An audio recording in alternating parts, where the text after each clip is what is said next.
নমস্কার। আমি শুভঙ্কর দাস। আজকে আমরা দেখব আর একটা নতুন প্রকারের দান্ড, সেটা হচ্ছে বাকদণ্ড। ঠিক আছে, তো আমরা যেমন মিশ্র দান্ড দেখেছিলাম, মিশ্র দান্ডের পজিশন থেকে আমাদেরকে এই দান্ডটা শুরু করতে হয় যদিও। ঠিক আছে, তো এই দান্ডটা হচ্ছে খুবই একটা পাওয়ারফুল এক্সারসাইজ। এটা তোমাদের সম্পূর্ণ বডি প্রথম দিকে হাওয়াতে লিফট থাকে, ঠিক আছে, দিয়ে আমাদেরকে সম্পূর্ণ এক্সারসাইজটা করতে হয়, কিছুক্ষণ হোল্ড করতে হয় হাওয়াতে, তারপর আমাদেরকে দান্ড মারতে হয়। তো এটা দারুণ একটা এক্সারসাইজ তোমাদের আপার বডি পাওয়ার বাড়ানোর জন্য। ঠিক আছে, তোমার কোর স্ট্রেংথও কিন্তু বাড়াবে। আর সিংহদান্ড যদি তোমরা না করতে পারো, তোমরা প্রথম দিকে এই দানটা করবে প্র্যাকটিস, তারপর তোমরা সিংহদানটা যাবে।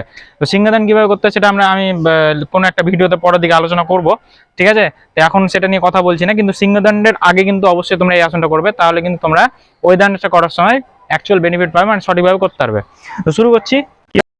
নর্মাল প্রথমে হচ্ছে বকাসনের পজিশন আসতে হয়। বকাসন কিভাবে করতে হয় তার ভিডিও আমার চ্যানেলে দেওয়া আছে, ডেসক্রিপশনে লিংক দেওয়া আছে, সেখানে গিয়ে তোমরা অবশ্যই দেখে নিও। ঠিক আছে, তো নর্মাল মিশ্রদানের পজিশন আসতে হবে। এখান থেকে আমরা যে মিশ্রদান করি, এটা হচ্ছে আমাদের মিশ্রদান নর্মাল। এখান থেকে আমাদের কোথায় যেতে হয়, বকাসনের পজিশনে যেতে হয়, দিয়ে আমাদেরকে দান মারতে হয়। তো এখান থেকে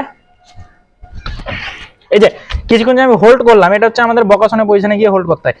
একবারে হুবহু বকাসনের মতো হবে না, কারণ আমরা বকাসনের ক্ষেত্রে ওটা আসন হিসেবে করি, এখানে যেহেতু দণ্ড হিসেবে করবো সেই জন্য একটু ফাস্ট করতে হবে।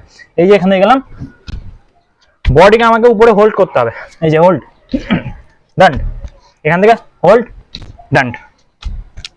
তো এই জিনিসটা দিকে আমাদেরকে সবসময় খেয়াল রাখতে হবে যে তোমাদের যদি হাতের কোনো সমস্যা থাকে, তো সেই জিনিসটা দিয়ে খেয়াল রাখবে। হাতে যদি কোনো সমস্যা থাকে তাহলে কিন্তু এই এক্সারসাইজটা তোমরা করবে না।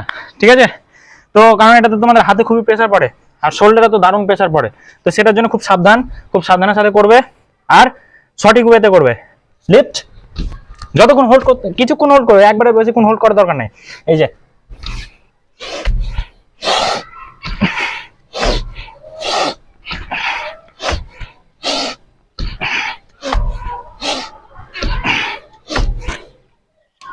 তো এই গেল আমাদের বাকদণ্ড। ঠিক আছে, তো এরপর আমাদের সিংহদান আসবে।